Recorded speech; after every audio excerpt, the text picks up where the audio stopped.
നമസ്കാരം.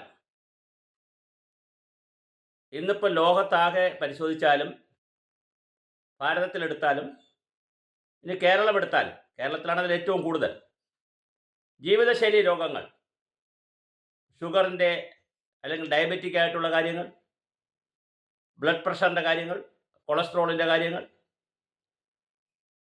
Heart attack, liver problem, kidney problem, ഇങ്ങനെ വലിയ പ്രതിസന്ധിയിലാണ് മലയാളി സമൂഹം. ജീവിതശൈലി രോഗങ്ങൾ വളരെ വലുതാണ് കേരളത്തിൽ. ഈ ജീവിതശൈലി രോഗങ്ങൾ വരുന്നത് ജീവിതത്തിൻ്റെ ശൈലി കൊണ്ടാണല്ലോ, ജീവിത രീതി കൊണ്ടാണല്ലോ, ജീവിതചര്യ കൊണ്ടാണല്ലോ. ഇതല്ലേ ആചാര്യന്മാർ പറഞ്ഞത്? ഇതല്ലേ വേദങ്ങളിൽ പറഞ്ഞത്? ഇതല്ലേ ഉപനിഷത്തുകളിൽ പറഞ്ഞത്? ഒരു നേരം ആഹാരം കഴിക്കുന്നവൻ യോഗി, 2 നേരം ഭോഗി, 3 നേരം രോഗി, 4 നേരം രോഗി, 5 നേരം മഹാരോഗി. ഇതൊക്കെയല്ലേ പറഞ്ഞത്? എന്നാൽ നമ്മുടെ ജീവിത സാഹചര്യങ്ങൾക്ക് മെച്ചപ്പെടുത്തുന്ന അനുസരിച്ച് എപ്പോഴും യോഗയും ധ്യാനവും ഒരു നേരം ഭക്ഷണവും കഴിച്ചുകൊണ്ടിരിക്കാൻ പറ്റില്ല.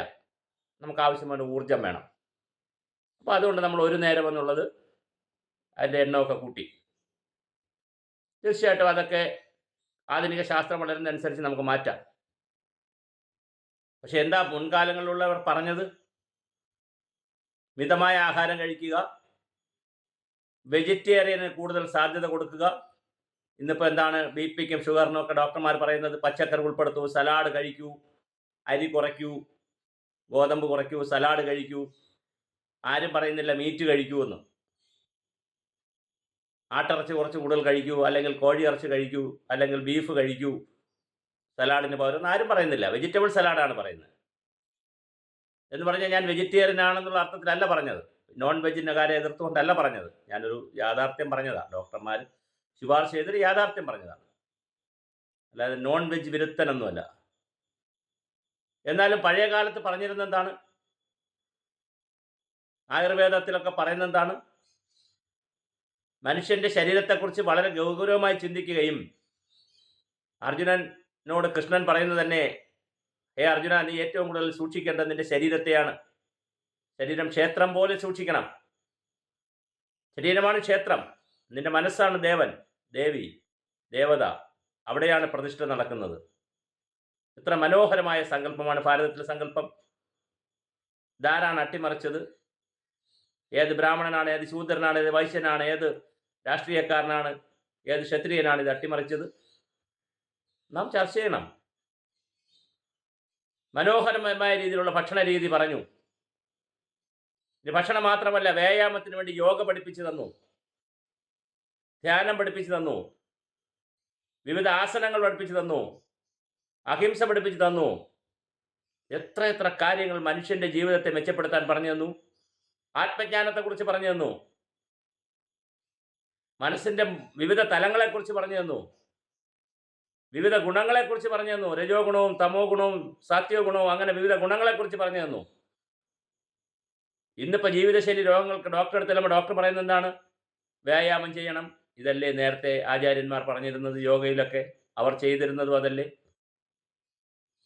മിതമായ ഭക്ഷണം കഴിക്കണം, അതല്ലേ അവർ ചെയ്തിരുന്നതും പറഞ്ഞിരുന്നതും? പച്ചക്കറി കൂടുതൽ കഴിക്കണം, അതല്ലേ കൂടുതൽ അവർ ചെയ്തിരുന്നത്? അപ്പോൾ ഇന്നിപ്പോൾ ജീവിതശൈലി രോഗങ്ങൾക്ക് നാം എന്തെല്ലാം നമുക്ക് മാറ്റം വരുത്തണമെന്ന് പറഞ്ഞാലും അതൊന്നും ഭൗതികമായി മാറ്റം വരുത്താൻ കഴിയുന്നതല്ല. ഞാൻ ശാസ്ത്ര വിരുദ്ധനല്ല, സാങ്കേതിക വിരുദ്ധനല്ല, മെഡിസിൻ വിരുദ്ധനല്ല. ഏതെങ്കിലും അലോപ്പതി മരുന്നോ ആയുർവേദ മരുന്നോ ഏതെങ്കിലും കഴിച്ചിട്ട് ഷുഗർ കറക്റ്റായിട്ട് നിർത്താൻ നമുക്ക് പറ്റുമോ? മരുന്ന് കഴിക്കുന്ന കാലം പറ്റും. മരുന്ന് മാറിയാൽ ബോഡി ബഹളം ഉണ്ടാക്കും. ഒരിക്കൽ കഴിച്ചു തുടങ്ങിയ ജീവിതകാലം മുഴുവൻ കഴിക്കണം. എന്നിട്ട് പറയുകയാണ് ശാസ്ത്രം എല്ലാം മാറ്റിത്തരുമെന്ന്.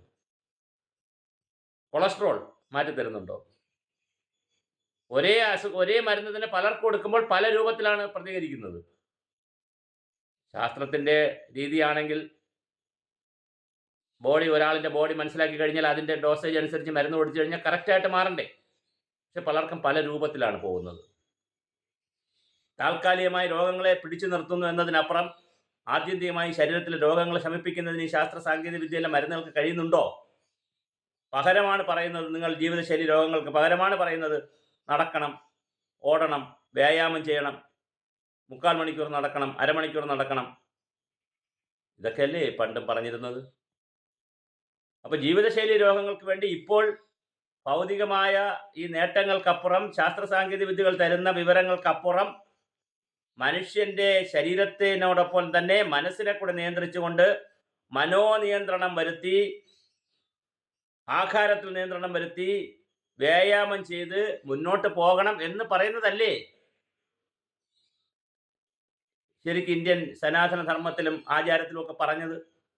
മനുഷ്യൻ എങ്ങനെയാണ് മാനവനാകുന്നത്, മനുഷ്യൻ എങ്ങനെയാണ് ജീവിക്കേണ്ടത്, ഓരോ കാര്യത്തിലും. ഷോഡശ സംസ്കാരത്തിലൊക്കെ പറയുന്നതാണ്, കുഞ്ഞുങ്ങൾ, അമ്മമാർ സ്ത്രീകൾ ഗർഭിണികളാവുന്ന കാലം മുതൽ കുഞ്ഞുങ്ങൾ ജനിച്ച് ആ കുഞ്ഞുങ്ങൾ വളർന്ന് വലുതായി മരിക്കുന്നതിനുള്ള കാലഘട്ടങ്ങളിൽ, വിവിധ കാലഘട്ടങ്ങളിൽ എന്തൊക്കെ ചെയ്യണമെന്നാണ് പറയുന്നത്. ഇത്ര മനോഹരമാണെന്ന് ഏതൊക്കെ! ബ്രഹ്മചര്യകാലം, പഠിക്കുന്ന കാലം, ഗൃഹസ്ഥാശ്രമകാലം, കുടുംബം നയിക്കുന്ന കാലം, വാനപ്രസ്ഥകാലം, ഇതിൽ നിന്നെല്ലാം ഒഴിയുന്നൊരു കാലം, സന്യാസം, കുറച്ചുകൂടി വായനയും എഴുത്തും ഉപദേശമൊക്കെ നടത്തി എല്ലാത്തിൽ നിന്നും ഒഴിയുന്നൊരു കാലം. ഇതൊക്കെ എത്ര മനോഹരമാണ്! അതിൻ്റെ ഇടയിൽ കുറേ ശൂദ്രന്മാരും കുറേ ബ്രാഹ്മണന്മാരും കയറി വന്ന് ഇതിനെ കംപ്ലീറ്റ് നാശക്കോട്ടയാക്കി. അതാണിപ്പോൾ കുറേ ആളുകൾ ചുമന്നുകൊണ്ട് നടക്കുന്നത്. മനുസ്മൃതിയിൽ അങ്ങനെ പറഞ്ഞു, ശങ്കരാചാര്യർ ഇങ്ങനെ പറഞ്ഞു, ഭാഷ എഴുതിയവർ പലതും പറയും. വേദത്തിൻ്റെ ആ വാക്കെടുത്താൽ ഇങ്ങനെ എടുക്കണം, ഉപനിഷത്തിൽ ഈ വാക്കെടുത്തപ്പോൾ അങ്ങനെ വ്യാഖ്യാനിച്ചു, ഇങ്ങനെ വ്യാഖ്യാനിച്ചു. അതിനകത്ത് ഒരുപാട് നന്മ പറഞ്ഞിട്ടുണ്ടെന്നേ. ആചാര്യന്മാരെല്ലാം പറഞ്ഞത് മനുഷ്യരെങ്ങനെയാണ് നന്മയോടുകൂടി ജീവിക്കുക, എങ്ങനെ ആഹാരം കഴിക്കണം, എങ്ങനെ മറ്റുള്ളവരോട് പെരുമാറണം, എങ്ങനെ വ്യായാമം ചെയ്യണം, യോഗ പോലുള്ള ആസനങ്ങൾ എന്തിനു ചെയ്യണം, ധ്യാനം എന്തിനു ചെയ്യണം, ഇതൊക്കെ വളരെ കൃത്യമായി പറഞ്ഞിട്ടുള്ളതാണ് നമ്മുടെ ഈ സംഹിതകൾ. അതെടുത്ത് വെച്ച് വായിക്കുകയോ പഠിക്കുകയോ ചെയ്യുന്നതിന് പകരം ഇപ്പോൾ സോഷ്യൽ മീഡിയയിലേക്ക് കയറി കഴിഞ്ഞ് നല്ല രസമല്ലേ? കുറേ ചേട്ടന്മാരങ്ങ് ഇറങ്ങിയിട്ടുണ്ട്. സനാതനധർമ്മം കൊള്ളാമോ, അയ്യോ, ശൂദ്രൻ, ബ്രാഹ്മണൻ. ശരിക്കും എന്താ സംഭവിച്ചത്? ഞാൻ ജീവിതശൈലി രോഗത്തിലേക്ക് തന്നെ തിരിച്ചു വരാം. മനുഷ്യൻ്റെ ശരീരത്തിലെ ഓരോ ഭാഗത്തെയും കറക്റ്റാക്കി മനസ്സിലാക്കി അതിനനുസരിച്ചുള്ള വ്യായാമക്രമങ്ങളും അതിനനുസരിച്ചുള്ള ആഹാരക്രമങ്ങളും ആഹാര രീതിയുമൊക്കെ പറഞ്ഞു തന്ന ഒരു സംഹിതയാണ് ഭാരതത്തിലുള്ളത്. അത് ടോർപ്പിഡ് ചെയ്തത് പാശ്ചാത്യരാണ്. അത് ടോർപ്പിഡ് ചെയ്തതിന് ശേഷം ഇപ്പം വീണ്ടും അതാണെന്ന് സമ്മതിക്കാൻ വയ്യ. അത് സമ്മതിക്കൂല, ആരും സമ്മതിക്കത്തില്ല. ഇത് ഭാരതത്തിൽ ഉണ്ടായിരുന്നാണെന്ന് സമ്മതിക്കത്തില്ല. നടക്കണം, വ്യായാമം ചെയ്യണം, യോഗ ചെയ്യണം, ഭക്ഷണം മര്യാദയ്ക്ക് കഴിക്കണം, കുറച്ചേ കഴിക്കാവൂ, അല്ലെങ്കിൽ മിതമായതേ കഴിക്കാവൂ. ഇതൊന്നും പുതിയതല്ല, ഭാരതത്തിൽ ഉണ്ടായിരുന്നതാണ്, ഒരു കാലഘട്ടത്തിലൂടെ പറഞ്ഞിരുന്നതാണ്, ചെയ്തിരുന്നതാണ്. അത് പറയുമ്പോൾ ചില ആളുകൾ ഉടനെ അതിനെ മറ്റു രൂപത്തിലേക്ക് വ്യാഖ്യാനിക്കും.